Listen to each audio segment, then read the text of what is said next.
Second last team is led by Dr. Parul Sharma, who's an eminent cataract refractive surgeon from Delhi, who's going to talk on high-end phaco machines is a necessity. And she's going to be contested by our ever-energetic cataract cornea surgeon from Mumbai, Dr. Jenin, who's going to tell us that technique is more important than technology. So we are going to have Jenin talking first, and then she'll be followed by Parul. Is my screen seen? Yes. Okay. You're okay. Okay, good evening, everybody. So we've all been extremely lucky to be in this era where technology has boomed, and because of which we've all seen the added advantages in our life. So for most purposes, a man with a machine is better than a man without a machine. I'm not able to change the slide. Go to the bottom left. The arrow is there. Okay. So the question is it technique or technology in cataract surgery? So looking at this case where I'm just showing the part of nucleus fragmentation, because that's where the art and science of technology and technique match. So it is important that our technique is of a direct chop. So learning all the different techniques that are necessary is important. Also, it is very important because we want to decrease the energy amount that is used in the phacoemulsification. You want to do the chop in such a way that there is a clear purchase on the posterior fold in a hard brown cataract like this. Then central area, the central zone or the nuclear is emulsified first, and then smaller fragments are made such that depending upon the grade of the cataract, such that your emulsification is faster. You can use OVDs, which are now very much better for protection of your corneal endothelium.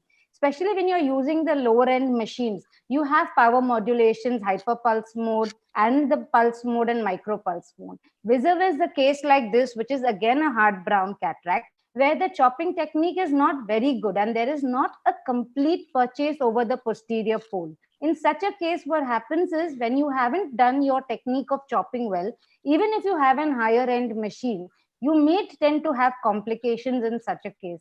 So definitely your skill sets of surgery is very important.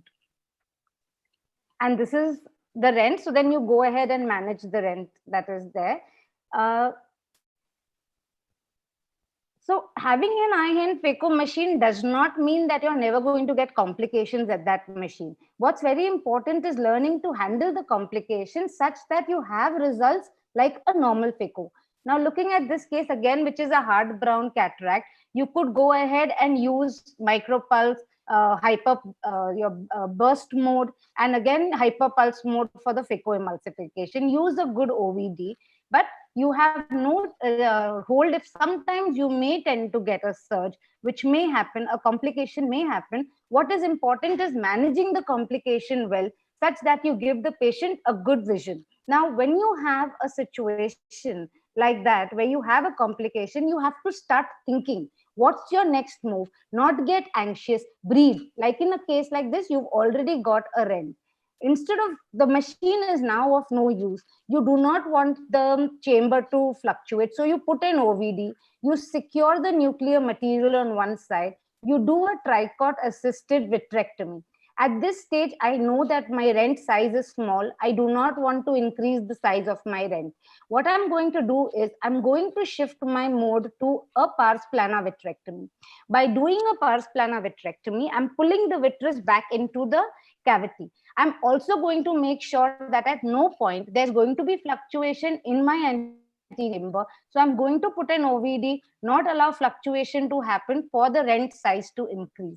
Now, once I have done this, I have made sure that my rent has not increased. I keep my nuclear material safe. I use the technique of an IOL scaffold. And since I have a good bag, I can put the IOL into the bag, dial the IOL in place, then go ahead and have the nuclear materials emulsified. The advantage of this would be that you prevent the nucleus drop from happening. You're not causing any fluctuations. Your machine is not playing much of a role in this case. And you can have the post-op results, which are like this.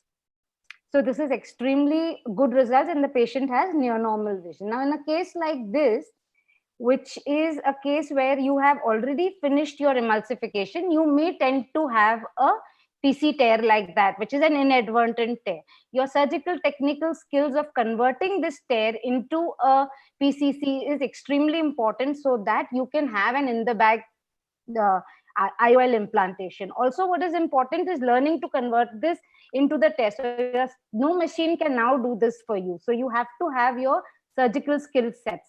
Now, sometimes even when you're doing this, you may also have a situation where unfortunately your trailing haptic breaks here.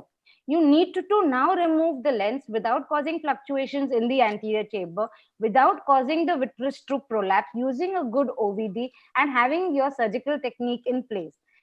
Many a times, even when you put another lens into the place, it is important that you use your iris hook here to retract the iris so that you can see the edge of the capsular bag and dial the IOL in place. So just because I want to conclude my talk, so it is very important that no machine can control the skills, but good skills can definitely control any machine. Who is the big bull that we are looking at? We need to have a respectable balance. They form a solution where one pushes the other. What's important is to have your skills right. Technique definitely matters, and definitely the man behind the machine matters. Thank you. Fantastic, Janine.